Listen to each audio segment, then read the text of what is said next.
Hello, everyone, and welcome. I'm Nicole from Crowdfunder. For obvious reasons, we can't hold our workshops on location at the moment, so we're bringing them to you from our homes straight into your homes. Hopefully, by the end of today's workshop, you'll leave knowing more about crowdfunding and the Active Together Fund to prepare you to crowdfund for your sports organisation.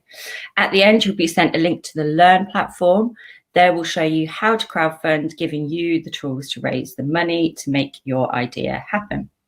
So just some quick housekeeping points to let you know before we start. We've got about 30 minutes today, depending on how many questions we get through. If you do want to ask a question, type it in the chat box to the right of your screen. We'll try and get through as many as we can during the session. And finally, in case any of you are wondering, we cannot see you. You can see us, but we can't see you. So today we're going to hear from one of our crowdfunding coaches, Chloe. We're also going to speak to somebody who's crowdfunding before, they've been there and got the t-shirts. We'll find out how it worked, what did and didn't work in making their campaign a success. So without further ado, Chloe, are you there? Hello.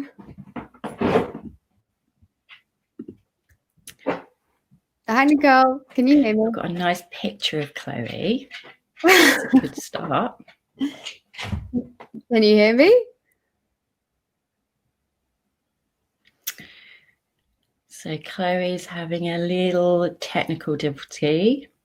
Chloe's left the room and now she's joined again. How about now? Yay, perfect. Right in the beginning this time as well. It's a good start, isn't it? Hopefully that's it. We've got it out the way. Yeah, fingers crossed. Yeah. So Chloe, for those here who don't know, can you tell us a bit more about crowdfunding? Sure. So crowdfunding is a great way of raising money and awareness for your organisation through engaging with the community. You will set up a page on our online platform in which you'll tell us all about your organisation, who you are, what you do in the community, and why you're crowdfunding. So for a lot of you here, that will be the effects of COVID-19. Also give us some information as to how you're going to spend that money. The more transparent you are, the better, because people are going to be more likely to help you out if they know where that money is going. If you need any help, which we have tons of ways to help you, we've got guides and we've got an online learning platform as well, which our moderator will, I'm sure, post in the chat box at some point during this webinar. So then once you've created this page, you'll promote it to your community, and those that want to help you will make a pledge to help you reach your goal. Now, we at Crowdfunder are the top rewards-based crowdfunding platform. This means that we give our projects the opportunity to add rewards to their page, in addition to your standard donation that you'd probably associate with your more standard fundraising. So let me give you an example. This is Aston Ingham Cricket Club. They, like I'm sure many of you here, have been affected financially due to the coronavirus crisis, and they decided to crowdfund to keep their club afloat. They set up a great page. They had loads of pictures of the club, of the community. They held some various sort of barbecues and things like that, and they put lots of pictures on there. They had a video as well and loads of information about their club and why they're crowdfunding. But my favourite part of their campaign was their rewards. So they really thought about who is their target audience. So they thought about those in the cricket world. So they had rewards such as cricket bat refurbishments. I think they had one-to-one training sessions with their top players. But they also thought about the wider community and how can they get pledges from people that potentially have no interest in cricket whatsoever. So what they did is contact local businesses in the area and asked them to donate something that they could use as a reward. So they had cakes from the local bakery, they had a country walk and an afternoon tea, they even had a holiday in there. So loads of different ways to encourage more pledges from more than just your sort of immediate network. Now, we at Crowdfunder have teamed up with Sport England on an initiative to help sports clubs like yours overcome the coronavirus crisis. And a part of this initiative is an amazing fund called Active Together, in which there is £1 million. I think I'm over that final zero, but there is one there. £1 million goes towards sports clubs like yours, in which you can receive up to 50% of your target, up to a maximum of £10,000 per project. I've included on the next page a little sort of demonstration on how it works. So you need to hit a certain criteria in order for that money to be visible on your page. So provided your application is successful, you must raise at least 25% of your target with the required supporter number. So if you look at the table at the bottom, I've sort of put down how many supporters you need depending on what your target is. So to make my life easier, I'm going to give you an example of a £10,000 target. So we can see there that we need 50 unique supporters. So once I've hit at least 50 unique supporters and at least 25%, then the Active Together pledge will be visible on my page. Then, in order to secure that fund, I need to go on to raise at least 100% of my target. So I need to reach that full £10,000, including the Active Together pledge. Then I can carry on. I can set a stretch target. Now, this doesn't affect the fund whatsoever. You can raise as much as possible. The idea of a stretch target is to stop your campaign looking like it's complete. So it's a really good idea to add one of those as well. Now, you guys are all at an advantage because sport actually crowdfunds really well. And that makes sense to me because crowdfunding is all about the community getting together in order to reach a common goal, which I would argue is very similar in a lot of sports.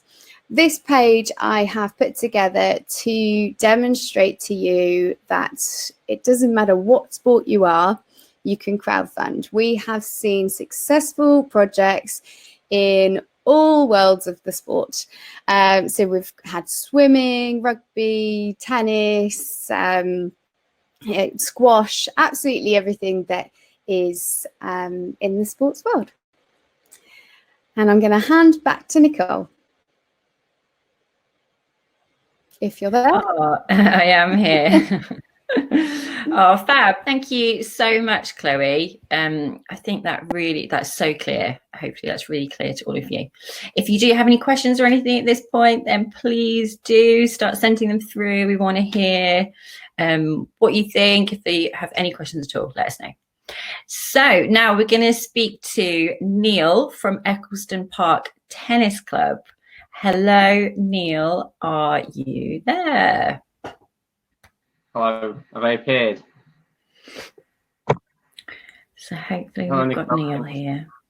Can you obviously having a little technical issue today. Can you hear me? I can hear you, yes. We can't see you. Try off again. Can you see me?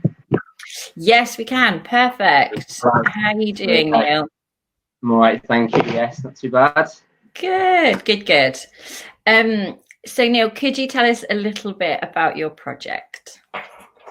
Yeah, so basically up until March, the club over the last few years has been kind of fundraising towards redeveloping our. We've got 2 artificial clay courts and we've got 3 shale courts, which are just really high maintenance and they're only usable for like 6 months of the year. So we've always been working towards that and fundraising towards it. But come March time, obviously with COVID-19, all thoughts of that just stopped really, and all income we had just was suspended. So we had significant costs still to maintain the courts. We had to get all the shale courts ready for the new season. We were really going to town and making sure we had hand sanitizers up everywhere, and making sure that everything was prepared for reopening. Obviously all our utility bills and just the cost of the club. So essentially it went towards thinking financial security for the future of the club. So that's where we attended one of these webinars and got loads of really good ideas for crowdfunding, and we're delighted with how it turned out and put us in a really good safe position. Oh, that's good to know that you attended one of the webinars already. So why did you decide to crowdfund with us? So it was something we'd had in, we'd always thought of it when we'd heard of it previously, but it was just the situation when we'd had the notification about the Sporting and projects in conjunction with crowdfunding, and that's when we attended the webinar with yourselves, and we thought, right, it's a great opportunity because we've got good community involvement in the club and an active membership base, and it was a perfect chance for us to kind of reach out to all of the members and the local community, and they really care about the club. So they really bought into the idea of what we were trying to do to really secure the club's future and its immediate security as well. And then it really helped with in terms of the initial target as being for security of the club's finances, but then we had the stretch target towards helping us continue our court development plans in the future. So it was just a great chance for us to sort of be ambitious with the target, but realistic in the aim of then triggering those Sporting win rewards, which fortunately we did. How much did you make, Neil, from Sporting, and what was your match funding? Sporting gave us the full £10,000. Oh, fab. So we kind of at the start I'd sort of think for anybody that's doing it, that really kind of plot out as to how much you think is realistic, but as I said, be ambitious with it as well. And then you look at them, right, well, what's the most, if we're going to set a £20,000 target, if we need to be able to hit 10 for Sporting and to put the other 10 towards it, and then anything obviously on top of that's your stretch target. So before we were starting, we thought about the rewards, and we're thinking, right, well, is this realistic? And yes, it was, because we knew there was a number of people that were really interested in it. So it wasn't just a stab in the dark when we started. And was there anything you found difficult about crowdfunding? I suppose the most difficult part, and I think the most important part for us initially, was the rewards. It was quite tricky thinking of rewards that people will want and buy into. So I think that's the crucial part, and we found it quite difficult. There was the people that were organising it. We were mulling over it back and forward, and it got to one night where it was really just kind of we need to sort this out, get it up and running before our campaign went live, because we just thought the rewards we had in there, they just you're thinking about your target audience, and you're thinking of individual members and people who are involved in your club, and thinking who is likely to purchase those rewards and make those pledges. And that, I think, is the trickiest thing to be imaginative with those. Yeah, and you had quite a wide range of rewards in the end. Which of those did you find were the most effective and worked the best? There's quite a few really in different scales. So without a doubt, the biggest one for making the project successful was the lifetime memberships. So we put up 5 adult lifetime memberships and the same for senior memberships, and we did one for family memberships. So we ended up with, I think it was 4 adult lifetime memberships, which was great. And we had one family one, and then we had a couple of senior ones too. So that exceeded what we thought, right, if we just had a couple of these, it'd be great. So first night we got to over £5,000 straight away because of those people getting those memberships. I'd say other things that really worked is looking at your club and saying, who's got a service to offer that is just doing for the good of the club. So for example, myself and a few others do coaching, tennis coaching. So we were able to say, right, well, we're quite happy to donate time in terms of tennis coaching. That's a pledge that can put forwards. Other things like raffles are great, work really well because it's an excuse for people to donate.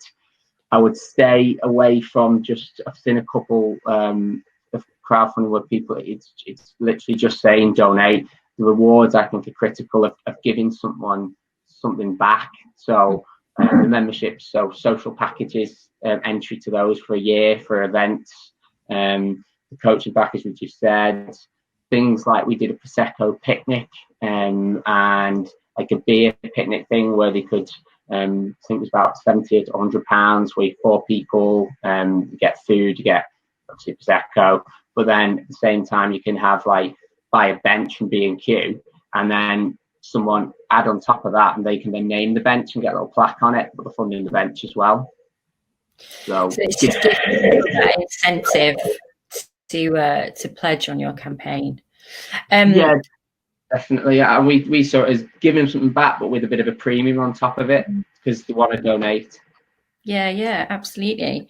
So what worked best on your project overall? Was there anything else that worked best? It worked well in terms of promoting or anything like that? Yeah, I would say if you've got any group WhatsApp, then definitely. And if you've not, I'd set them up. So we've got like probably 120 people in the tennis club main WhatsApp group. So we were able to constantly keep updating people and build up excitement towards the going live date. Then it was also like building up, like just keep thanking people and keep reminding people, raising awareness of it, and then it just sort of snowballed from there. So I would definitely keep mentioning that. It did work as well on Twitter. We had some pledges through there and Facebook. I definitely would do videos, so it just makes it a lot more personal, a lot more interesting. So even if it's just that one person, 2-3 minute video on site at the club, explaining what you need to do and why you're doing it, and it is a little bit more personal and it gets people's interest. You might do different videos as well. So if you've got one that's specifically aimed in your WhatsApp group at club members, do something like that's a very, very specific message for them because they know the club more than, say, your Facebook and Twitter followers. That'll be a lot more succinct and just quickly explaining what it's about and what you're doing. That's a really good tip. Absolutely. So who helped with your campaign? How did you divide up that workload? There was 3 of us, was me and 2 others that like been working on, tend to work on like club development, and I would say that's kind of a decent number to do. If it gets, I would thought if it got too big, then you're going to be waiting on different people. But gave a bit of a core, 2, 3, 4 people who are really invested in it, and then that's where it should give you enough basis then for ideas for pledges, and it also helps you spread a bit of the workload. So we had some wrote part of the project, and someone else, because you have to do the application to Sport England as well separately. So someone else, one of the 3 did that, and then the other person then took more of a role in promoting it. But essentially then once it was up and running, once it was live, it was kind of self-sustaining. We refreshed the rewards as we went along. So partway through, we did like sponsorship packages. The courts, they got taken up in the first night, and so we started thinking like what new sponsorship packages, like match ball sponsorship, and for obviously when the match season ever starts again, like we then introduced new stuff like a tennis rota. So in the absence of matches, we were like, well, people wanted to play competitive games. So we said, well, we'll, as a service, we'll organise the rota for 60, 70 people, but it's like £15 and all your balls are provided. So we ended up with over £1,000 just off that. So just keep refreshing it, I would say, as you go. Fab. And what advice would you give someone about to crowdfund, Neil? I would say definitely the rewards are the crucial part, as I've already said. So that's really important. I would say be ambitious. So definitely make sure you're organised, and you definitely go for the Sporting and match funding. The way it worked for us is that once we got to I think it was at 100 or nearly 100 followers, and we'd reached about £9,000 or so. Sport England said, right, well, they got in touch and said, well, we're happy to pledge, and we know you're going to get there. So as soon as we were hitting 10, another Sport England 10 appeared, and it was great. It looked brilliant when it just jumped up £10,000. But then you've also got to make sure you get to your 100 followers. So that should be easy. If you start promoting out into the local Facebook groups and get onto members and saying like, well, can you get your family members, even if it's £5 donations, that's increasing your pledges and that increases your amount of followers. So I would also, one of the mistakes we made, and we're just kind of rectify it and trying to rectify it, is seeing if you can opt in for the gift aid. So we hadn't done that, and then so we're trying to be able to do it retrospectively. But I know you can't get gift aid on everything when it's a service, but you can certainly get it on the donation aspects of it. So I'd very much recommend people doing that. That's a great tip. Fab, thank you so much, Neil. We have had a question through for you. Question for Neil. I think it's also from someone called Neil. Do you think you reached a wider audience than your current members? Do you think you reached even further? Yes, we did. I think what helped with that was certainly Facebook, because we're in like a local Eccleston Park group, which goes beyond the tennis club. It's just like the local area. So that helped. And it surprised me just like the generosity of people who may have been at a tennis club years ago, or they brought the kids to coaching there and then they've not really been involved in the club. And they just wanted to see it surviving really and doing well. And they understood the situation, and they understood like from the video that we posted of the need for the crowdfunding to help sustain the club in the current circumstances. That was, I would say, was significant. Certainly as well, Twitter helped to get that out, but also just through your members, people they'll know. So again, surprising donations that we had from people that was just simply through the word of mouth of asking members through your groups to spread the message to family and friends in the local area. And then that will really help to spread the word and get pledges. Oh, fab. Thank you so much, Neil. That was really, really helpful. Really appreciate your time. Right. That was really useful. Thank you so much. And we'll speak to you again soon, I'm sure. Okay. Chloe, I'm going to wait for you to come back. We're going to do a little Q&A. So we've had quite a few questions through for Chloe. Oh, yes. Am I back? You're back. It worked. Amazing. Fab. Good. I'm very glad to see you, Chloe. I think it's me that's had the technical issues today. Okay, Chloe. So first question from Andrew Cooper. Thanks, Andrew. Can you clarify the Sport England pledge? If we set a 10k target, does it work as follows? We first raised 2.5k, Sport England pledge 5k, and then we have to raise the final 2.5k. So we end up with 10k. Yes. Short answer, yes. Just the Sport England pledge is down to their discretion, is up to 50%. So just bear that in mind. But if they agree to support you with 50%, yes, that's exactly how it works. Fab. Perfect. And another question from Leslie. Could you explain the difference between all or nothing and keep what you raise? That's a good question, Leslie. Sure. So all or nothing means that you need to hit your target in order to take home any of the money that you raise.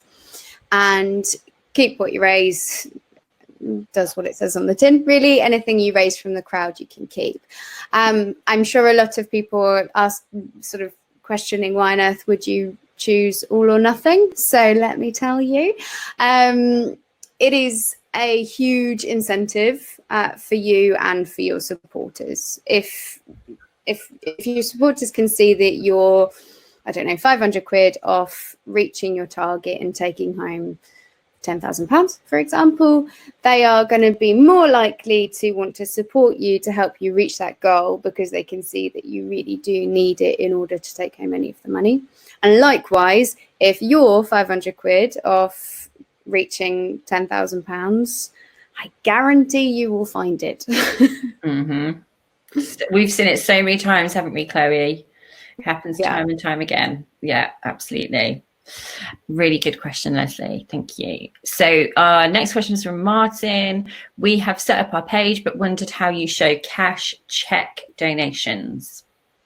Okay, so it is online only, so you can't sort of demonstrate it in that sense, but you can put the money on yourself. So if you want it to go towards your target, you can add it on there, but just bearing in mind it won't count as unique supporters if you had 10 checks to put in. If you put them all under all in yourself, they're only going to count as one unique supporter, so just keep that in mind.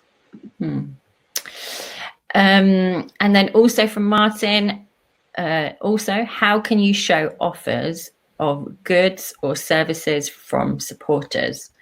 So I believe our crowdfunder elf is going to share their screen to show a bit of an example of this.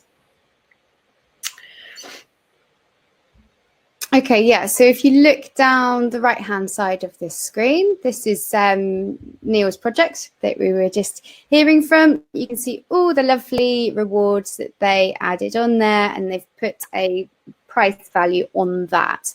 So if you wanted to donate or pledge on one of these rewards, when it is live, this one is closed because we know Neil has successfully closed his project, but there'll be a button that says pledge here, and you'll click on that and then you can receive one of these rewards. Yeah, fab. So the next question is from Kevin. How does a crowdfunding campaign know from the outset that it will qualify for Active Together?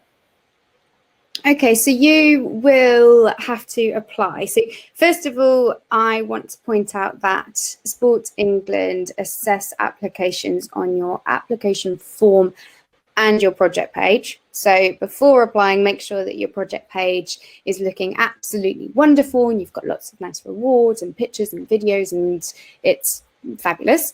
Then you will go onto the extra funding tab and click apply on the Active Together Fund. And then you will receive an email from Sport England to let you know if you have been successful or not. Fab. And then another question from Martin. RE Services, we have had an offer to do some printing for us. Can you put a money value to this as a supporter? So you would put this as one of your rewards. So a printing services, you can put however much you think people are going to pledge on. And then your supporters will pledge on this and that money will go towards your target. And then the next question is from Linda. Do gifts in kind count towards the match fund? So again, if you get a gift, you can put that on as a reward and then people will pledge on that and the money will go towards your target. Yeah, any money that goes on your project goes towards your target. So we've actually got another question for Neil. If Neil is still here and if we can see him, then if you wouldn't mind coming back on. Hello, Neil. Hello. Glad you're still here. Fab. So we've got another one from you, Neil. It's from Paul.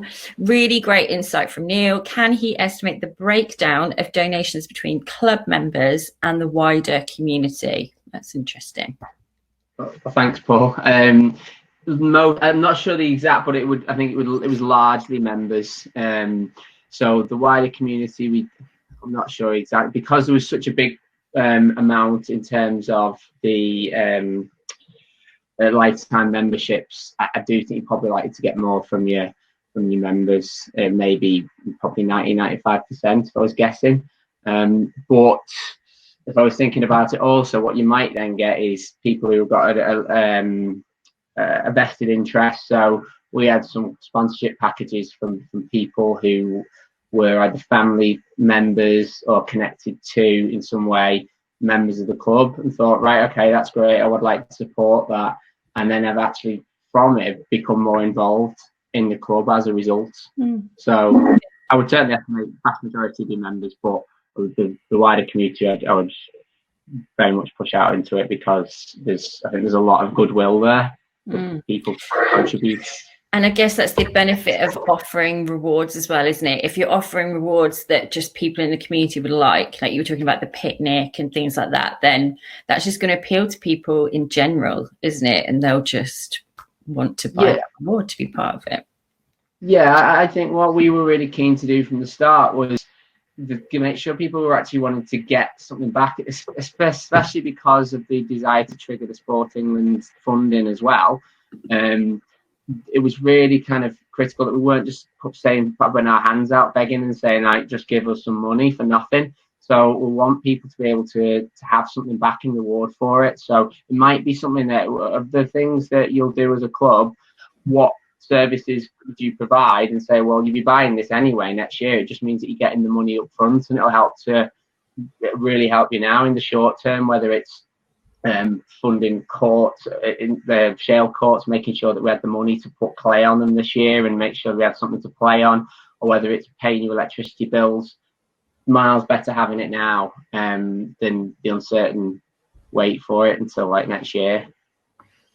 Great, thank you so much, Neil. I think that's it for now, but we might give you another shout if not. But if we don't see you, thank you. Thank you. Okay, Chloe, next one for you. From Susie, how many times can we apply for the Sport England Fund, as it's not always granted? So if your application is declined, I recommend you take another look at the learning platform, another look at the guide, and in contact with me, and I can help you improve your page. And then once we've worked on your page and it's been improved, then we can contact Sport England and ask them to re-review your application. So don't apply twice, just get in contact with me and we can work through it. Fab. And the next question is from Sheila. Can you put non-business donations on rewards, such as homemade cakes? Yes, absolutely. Please do. Yeah. Good question, Sheila. So I think that might be it. I think that's everything, Chloe. There was lots of questions we got through there. It's fab. So what are the next steps from here, Chloe? Okay, so hopefully everyone now has a better understanding of crowdfunding and how it can help your organisation. So now it's your turn to become an expert and join our Crowdfund Sport learning platform. It's specifically designed to crowdfund for sports organisations, and will give you all the tips you need on creating, planning and running a successful crowdfunding campaign. Great. Oh, it's really good, that Learn platform. It really is. It's great. Well, thank you so much, Chloe, and also to Neil. Please do follow the link to the Learn platform to take the next step in your crowdfunding journey. Thank you, everyone, for watching, and take care.